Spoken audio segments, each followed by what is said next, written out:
woman living in South Carolina, I am no stranger to racism. However, there was a time in my life where I thought that things like racism and sexism and all other isms were a thing of the past. In fact, I thought that Black people were the new racists because of our seemingly incessant need to have things reserved just for us. I thought that if Black people would just try harder, we would stop seeing so many of the issues that plague our community. Then I came to Clemson University, and I learned about privilege and oppression. And I realized that my worldview was very narrow and unjust. It was through social justice education that I learned about the existence of systems of oppression that make it more difficult for African Americans, as well as other marginalized groups of people, to have access to the American dream that so many of us have been taught to aspire to.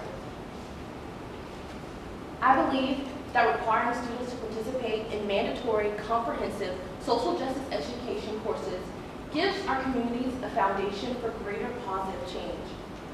I'm a peer dialogue facilitator for the Community Dialogue Program, formerly known as New Student Dialogues.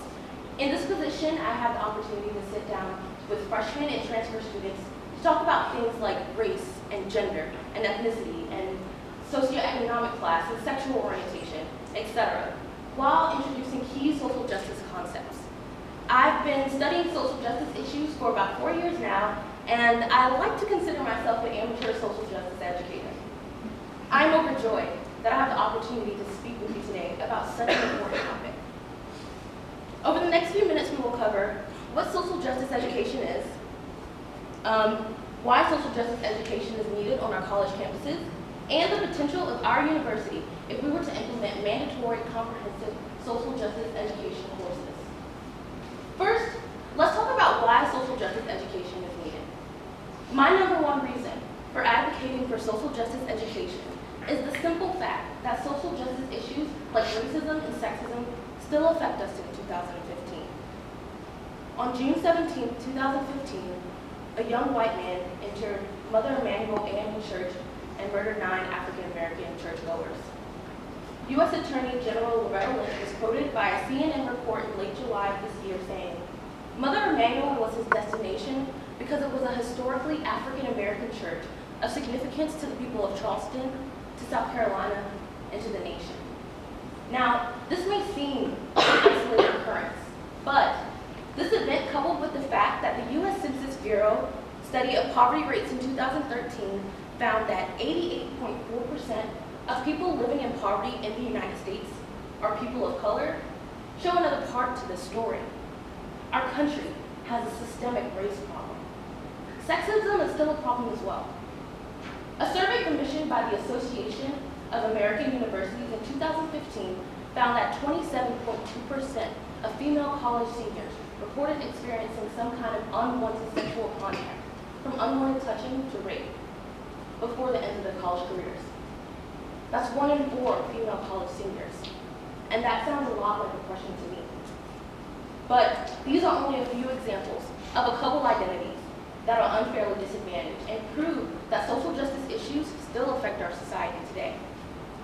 While social justice is a very complex and multifaceted issue, and there are many factors that need to be addressed to fix the problem, I think that lack of social justice awareness at the university level is one cause.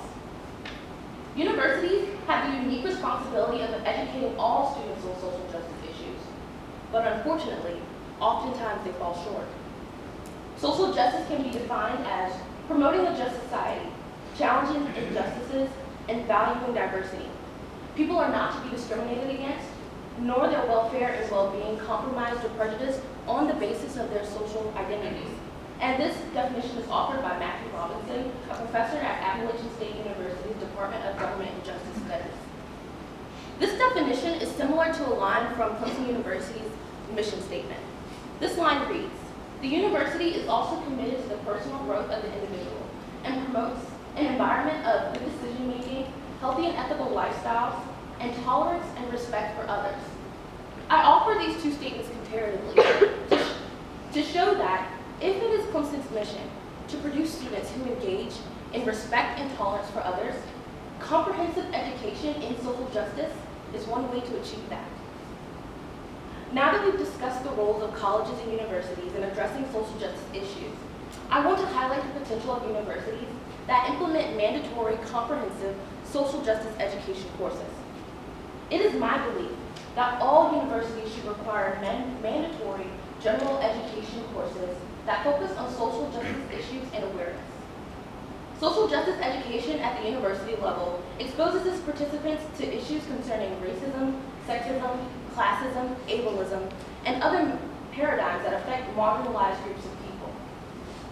A 2002 study on the Intergroup Relations Program at the University of Michigan, a program that engages students in dialogue about social identities, inequality, and intergroup relations, found that participants in the program were more committed to understanding the perspectives of others, more aware of their commonalities with students from different backgrounds, more involved in learning about the activities of their own groups and other social groups, and in various ways, more accepting of conflict and difference.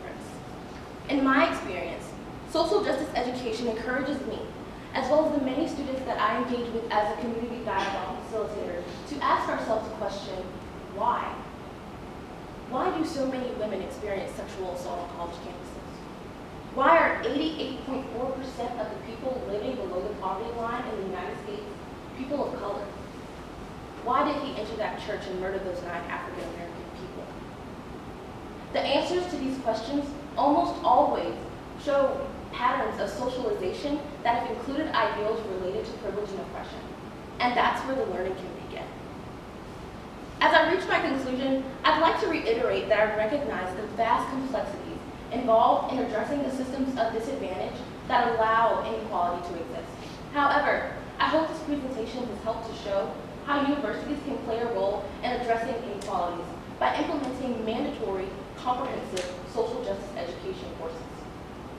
In review, we've discussed how social justice affects us in 2015, social justice education in higher education, and the benefits of social justice education at the university level.